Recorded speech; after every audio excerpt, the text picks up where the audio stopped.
Hi hello அனைவருக்கும் வணக்கம். நான் உங்கள் ராமச்சந்திரன். இது உங்கள் ராம்சன் academy.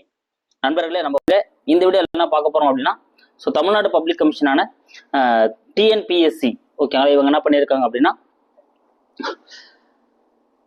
Combined civil service examination group 1 சர்வீஸுக்கான நோட்டிஃபிகேஷன் வந்து இன்னைக்கு வந்து வெளியிட்டிருக்காங்க. ஸோ அவங்க ஆனுவல் பிளானர் சொல்லியிருந்தா போலே வந்து என்ன பண்ணிட்டாங்க, இன்னைக்கு டேட்ல அவங்க வெளியிட்டாங்க.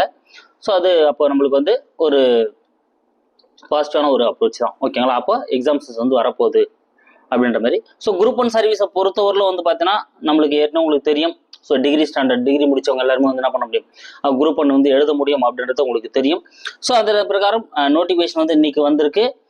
டேட் ஆஃப் அப்ளிகேஷன் வந்து என்னைக்கு நம்ம போட ஸ்டார்ட் பண்ணலாம் அப்படின்னு வந்து பார்த்தா 30/6 நம்மளால என்ன பண்ண முடியும், அப்ளிகேஷன் வந்து போட முடியும். லாஸ்ட் டேட் வந்து பார்த்தீங்கன்னா 29/7/2026 வரலும் ஓகேங்களா. ஜூலை 29 வரலும் வந்து லாஸ்ட் டேட் வந்து நம்மளுக்கு வந்து கொடுத்துருக்காங்க. அடுத்து அப்ளிகேஷன் கரெக்ஷன், அதாவது விண்டோ பீரியட். நீங்க அப்ளிகேஷன் போடுறப்ப எதனா தவறுதலா போட்டுட்டீங்க, அது திருத்தணும் அப்படின்னா ஸோ அதுக்கான டைமும் கொடுத்துருக்காங்க. 2/8/2026 இருந்து 4/8/2026, அதாவது 2ஆம் தேதி 3ஆம் தேதி 4ஆம் தேதி 3 நாட்கள் வந்து நம்மளுக்கு என்ன பண்றாங்க, இந்த விண்டோ பீரியடா வந்து தராங்க. நீங்க என்ன வந்து அப்ளிகேஷன் தவறு பண்ணியிருந்தீங்க அப்படின்னா நீங்க என்ன பண்ணலாம், அந்த டைம்ல வந்து நீங்க வந்து திருத்திக்கலாம். ஸோ பிரிலிமினரி எக்ஸாமோட டேட் என்னைக்கு சொல்லிட்டாங்க பாருங்க, 6/9/2026. ஸோ 9ஆம் மாசம் 6ஆம் தேதி வந்து பார்த்தீங்கன்னா தேர்வு நடக்க போறதா நம்மளுக்கு வந்து சொல்லிட்டாங்க ஓகேங்களா. ஸோ அப்போ இந்த தேர்வை பொறுத்து அதுக்கப்புறம் ரிசல்ட் வரதை பொறுத்து மெயின் எக்ஸாமோட டேட்லாம் பின்னால் வந்து அறிவிப்பாங்க ஓகேங்களா. அப்போ அவங்க சொன்ன போல குரூப் 1 நோட்டிஃபிகேஷன் வந்து நம்மளுக்கு வந்து ஆயிடுச்சுங்க, வந்துடுச்சு. ஸோ இதுக்கப்புறம் வந்து நம்ம ஒன் டைம் அப்ளிகேஷன் ரிஜிஸ்ட்ரேஷன் எல்லாருக்கும் இருக்கும், அதை வச்சு நீங்கள் வந்து அப்ளை பண்ண போறீங்க. அடுத்து வந்து பார்த்தீங்கன்னா அந்த விண்டோ பீரியட் சொல்லியிருக்காங்க, நான் அங்கேயே சொல்லிட்டேன். பேனர்ட் ஐட்டம் நம்மளுக்கு தெரியும் ஆல்ரெடி, அந்த டிஜிட்டல் ஐட்டம்ஸ் அது எல்லாமே நம்ம வந்து எடுத்துன்னு போகக்கூடாது, பேப்பர்ஸ் எதுவும் வச்சிடக்கூடாது. இதில் ரொம்ப முக்கியமானது வந்து மொத்தமாக அவங்க கொடுக்கக்கூடிய அந்த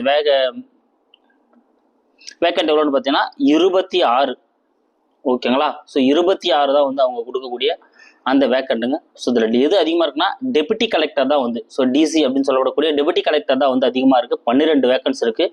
so assistant commissioner, deputy register of cooperative societies, அப்புறம் டிஸ்ட்ரிக்ட் ரிஜிஸ்டர்ஸ் வந்து பாருங்கள் 8 இருக்குது. அதுக்கப்புறம் இதான் அதிகமாக இருக்குது. லேபர்ஸில் வந்து பார்த்தீங்கன்னா 1 இருக்குது ஓகேங்களா. ஸோ அப்போ இந்த டெபுட்டி கலெக்டரும் டிஸ்ட்ரிக்ட் ரிஜிஸ்டர் இது வந்து இது வந்து 20 போஸ்ட் வந்து பார்த்தீங்கன்னா இது ரெண்டுமே வந்து ஆக்குபை பண்ணியிருக்கு. ஸோ கண்டிப்பாக வந்து இதில் அதிகமான வாய்ப்புகள் வந்து இருக்கும். ஸோ நீங்கள் கண்டிப்பாக வந்து போடலாம். ஏஜ் லிமிட்டை பொறுத்தவரையில் வந்து பார்த்தீங்கன்னா மேக்ஸிமம் வந்து பார்த்தீங்கன்னா நம்மளுக்கு வந்து 34, 35 ஓகேங்களா. ஸோ அசிஸ்டன்ட் கமிஷனர் கமர்ஷியல் டேக்ஸாக இருந்தால் இது எல்லாமே என்ன பண்ணியிருக்காங்க, அவங்களுக்கு வந்து சொல்லியிருக்காங்க should not be have complete maximum age வந்து இது இருக்கணும் அப்படின்னு வந்து பண்ணியிருக்காங்க சொல்லியிருக்காங்க. எக்ஸ் சர்வீஸ்மேனாக இருந்தால் கொஞ்சம் அவங்களுக்கு வந்து இது பண்ணியிருக்காங்க.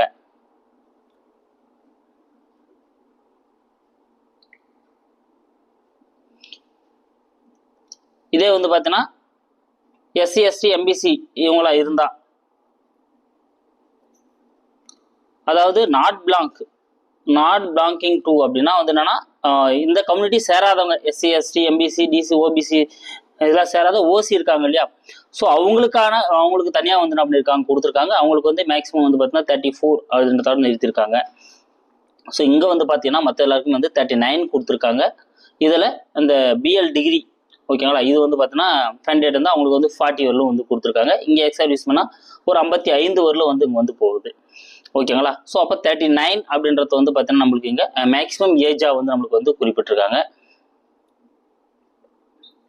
ஸோ அது டாக்குமெண்ட்ஸ் அதெல்லாம் நீங்கள் வந்து அப்ளை பண்ணுறப்ப நீங்கள் வந்து பயன்படுத்திக்க போகிறீங்க. இதை பொறுத்தவரையில் வந்து பார்த்தீங்கன்னா நம்மளுக்கு ஏற்கனவே தெரியும், இது 3 எக்ஸாமாக இருக்க போது, primary exam, main exam and வந்து பார்த்தீங்கன்னா இது வந்து இன்டர்வியூ அப்படின்னு சொல்லிட்டு 3 எக்ஸாமாக இருக்க போது. ஸோ டிகிரி படிச்சவங்க எல்லாருமே வந்து அப்ளை பண்ணலாம். ஸோ இதை பொறுத்தவரையிலும் எனக்கு தெரிஞ்சு குரூப் 1 எக்ஸாம் வந்து எழுதுங்க. ஸோ 26 வேக்கண்ட் தான் இருக்குது. ஒரு 26 வேக்கண்ட் வச்சு நம்ம என்ன சார் பண்ண முடியாது, இதெல்லாம் நம்ம வந்து பண்ண முடியாது அப்படின்னு சொல்லிட்டு வந்து கொஞ்சம் மனம் தளராதீங்க. ஸோ எழுதுங்க. நீங்கள் இதுக்காக வந்து நீங்கள் வந்து என்ன பண்ணுங்கன்னா ஒரு குறிப்பிட்ட சப்ஜெக்ட் செலக்ட் பண்ணி படிங்க. இப்போ எனக்கு என்னை பொறுத்தவரை வந்து பார்த்தீங்கன்னா இதில் வந்து மேக்ஸிமம் ஒரு 150 கொஸ்டின்ஸ்க்கு அபோவ் வந்து பார்த்தீங்கன்னா ஹிஸ்ட்ரி அண்ட் கல்ச்சர், அதுல இருந்தும் பாலிட்டி, அப்புறம் இந்தியன் எக்கனாமி, அப்புறம் வந்து தமிழ்நாடோட அட்மினிஸ்ட்ரேட்டிவ், அப்புறம் ஆப்டிடியூட், இது எல்லாமே நீங்கள் பார்த்தீங்கனாலே வந்து பார்த்தா ஒரு 150 கொஸ்டின்ஸ் அபோவ் வந்து இதில் வந்து நம்ம வந்து போட முடியும். ஆனால் 150 எடுக்க முடியுமா அப்படின்றது வந்து சாத்தியம் கிடையாது. எனக்கு கேள்வி தரம் அந்த அளவுக்கு இருக்கும் குரூப் 1 டிகிரி ஸ்டாண்டர்ட் அப்படின்றதுனால. அதனால நம்ம இந்த 5 சப்ஜெக்ட் நம்ம வந்து ஸ்ட்ராங் ஆயிட்டோம் அப்படின்னா நீங்க அடுத்து எழுத போற குரூப் 2 இருக்கலாம், இல்ல குரூப் 1 இருக்கலாம், குரூப் இருக்கலாம், எல்லாத்துக்குமே வந்து பாத்தீங்கன்னா இது வந்து உங்களுக்கு வந்து ஒரு பயனுள்ளதா வந்து இருக்கும். அதனால வந்து நீங்க இதை அப்ளை பண்ணுங்க. அப்ளை பண்ணிட்டு இதுக்கு வந்து ஒர்க் போடுங்க, எஃபர்ட்டை போடுங்க. இது வந்து உங்களுக்கு கண்டிப்பா வந்து வருங்காலங்கள்ல அது பயனுள்ளதா வந்து மாறதுக்கான வாய்ப்புகள் வந்து இருக்கு. அதனால 26 போஸ்டிங் தான் சார் இருக்கு, நான் வந்து இது எனக்கு விருப்பம் இல்லை, இது சார் நான் இது பண்ணிட்டு இருக்கோம் அப்படின்ற அந்த எண்ணம் மட்டும் வச்சுக்காது. ஓகேங்களா? ஸோ அதனால நீங்க பிரிலிமுக்கு எவ்வளோ எஃபர்ட் போட முடியுமோ அந்த எஃபர்ட்டை நீங்க போடுங்க. அதுக்கப்புறம் காலமும் கடவுள் கொடுத்த செயலை வந்து நம்ம வந்து பார்த்துக்கலாம். ஸோ அதனால இந்த வாய்ப்பை பயன்படுத்தி எக்ஸாமுக்கு அப்ளை பண்ணுங்க.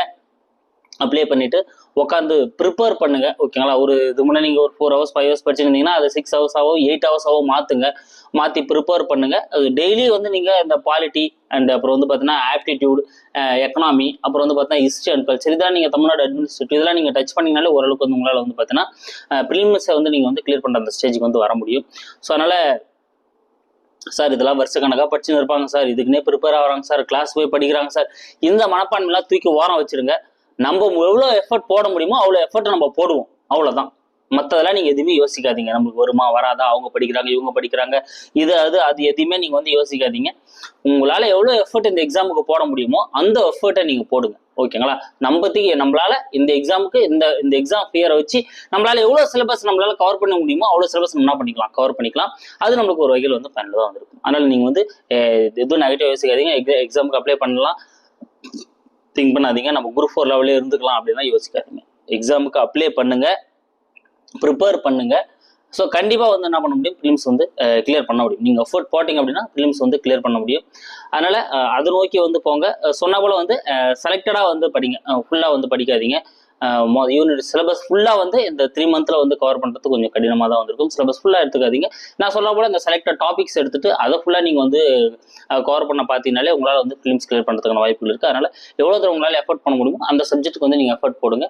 மற்றபடி நீங்கள் இந்த ஐஎன்எம்மாக இருக்கட்டும், அப்புறம் ஜியாகிரபியாக இருக்கட்டும், நேஷனல் மூவ்மெண்ட்டாக இருக்கட்டும், இதெல்லாம் நீங்கள் வந்து சும்மா ஒரு கிளான்ஸ் நீங்கள் வந்து பார்த்துக்கோங்க. ஆனால் அதிகமாக வந்து நான் முதல்ல சொன்ன அந்த சப்ஜெக்ட்ஸ், அதாவது வந்து தமிழ்நாடு ஹிஸ்ட்ரி அண்ட் கல்ச்சரும், தமிழ்நாடு அட்மினிஸ்ட்ரேட்டிவ், அப்புறம் வந்து இந்தியன் பாலிட்டி, அப்புறம் வந்து பார்த்தீங்கன்னா ஆப்டிடியூட், அப்புறம் வந்து எக்கனாமிக்ஸ், இதுக்கு நீங்கள் அதிகமாக இம்பார்ட்டன்ட் கொடுங்க. கூட கரண்ட் அஃபேர்ஸும் வந்து படிச்சுக்கோங்க. ஸோ இது வந்து படிச்சினாலே உங்களுக்கு வந்து ஃபிலிம்ஸில் நீங்கள் வந்து நல்ல ஸ்கோர் பண்ணுறதுக்கான வாய்ப்புகள் இருக்கும். ஓகேங்களா? ஸோ அதனால் தயவுசெய்து எக்ஸாமுக்கு அப்ளை பண்ணுங்கள், மனம் தளராதீங்க. உங்களால் படிக்க முடியும், எவ்வளோ முடியுமோ அவ்வளோ எஃபர்ட் வந்து இதுக்கு போடுங்க. ஓகேங்களா? ஏன்னா நம்மளுக்கு குரூப் 4க்குலாம் இன்னும் நேரங்கள் இருக்குது. நம்மளுக்கு இது கிடைச்சிக்கிற அந்த வாய்ப்பை வந்து யாரெல்லாம் டிகிரி முடிச்சிருக்கீங்களோ அவங்க வந்து இது பண்ணுங்க. தமிழ் மீடியமாக இருந்தீங்க அப்படின்னா உங்களுக்கு இன்னமும் கொஞ்சம் வந்து உங்களுக்கு வந்து பாசிபிள் இருக்கும். ஆனால் நீங்கள் தமிழ் மீடியம் இருக்குது சார் அப்படின்னா நீங்கள் என்ன பண்ணுங்கள், இன்னும் கொஞ்சம் தாராளமாக நீங்கள் வந்து அப்ளை பண்ணி நீங்கள் வந்து எழுதலாம். ஓகேங்களா? ஸோ யாருன்னா சொல்லுவாங்க குரூப் 1லாம் நம்மளால பண்ண முடியாதுப்பா, போக முடியாதுப்பான்னு சொல்லுவாங்க. அந்த மாதிரி ஆள் பேச்செல்லாம் கேட்டுக்காதீங்க. எக்ஸாமுக்கு அப்ளை பண்ணுங்க, நீங்கள் எக்ஸாமை எழுதுங்க. உங்களுக்கு அந்த எக்ஸாமுக்கு நீங்கள் படிக்கிறது, அந்த எக்ஸாம் ஹாலில் போய் உட்கார 3 ஹவர்ஸ், இது வந்து உங்களுக்கு நிறைய பாடங்களை கற்றுக் கொடுக்கும், நிறைய எண்ணங்களை உருவாக்கி விடும். அது உங்களுக்கு வந்து அடுத்தடுத்த காலகட்டங்கள் வந்து உருவாக்கி விடும். ஓகேங்களா? அதனால நீங்கள் எஃபர்ட் போடுறது எப்பவும் போல நீங்கள் எஃபர்ட் போடுங்க, நடக்கிறது அது எப்பவுமே நடந்துட்டு இருக்கும். ஓகேங்களா? So thank you guys. அடுத்த வீடியோவில் வந்து நான் உங்களை சந்திக்கிறேன். நம்ம சேனலுக்கு புதுசாக நம்ம சேனலை சப்ஸ்கிரைப் பண்ணிக்கங்க, கூட பக்கத்தில் இருக்கிற பெல் பண்ணி கிளிக் பண்ணி நோட்டிஃபிகேஷன் ஆல் அப்படின்றதையும் கொடுத்துக்கோங்க. நம்ம அடுத்தடுத்து வந்து பார்த்தீங்கன்னா இந்த ஜிகேஎஸ்ல நம்ம 6th 7th முடிச்சிட்டோம், 8th சோசியல் ஸ்டார்ட் பண்ணியிருக்கோம். ஸோ அது கொஞ்சம் பெண்டிங்காக இருக்குது. அது நான் புக் வைஸாக இப்போ நான் போட்டுருவேன். மேக்ஸிமம் இந்த குரூப் 1 வரதுக்குள்ள நான் 6th 10th புக் வரலும் நான் வந்து சோசியல் முடிச்சுட்டு இருப்பேன். 11th 12th history and economics இதெல்லாம் கூட நான் உங்களுக்கு வந்து முடிச்சு கொடுத்துருவேன். ஓகேங்களா? ஸோ அதுவும் நான் அடுத்தடுத்து அப்படியே வந்து போட்டுறேன். நீங்கள் அதை பார்த்தீங்கனாலே போதும், அது உங்களுக்கு என்ன அப்படின்ற அளவுக்கு வந்து இருக்கும் அந்த சப்ஜெக்ட்லாம். ஓகேங்களா? So thank you guys.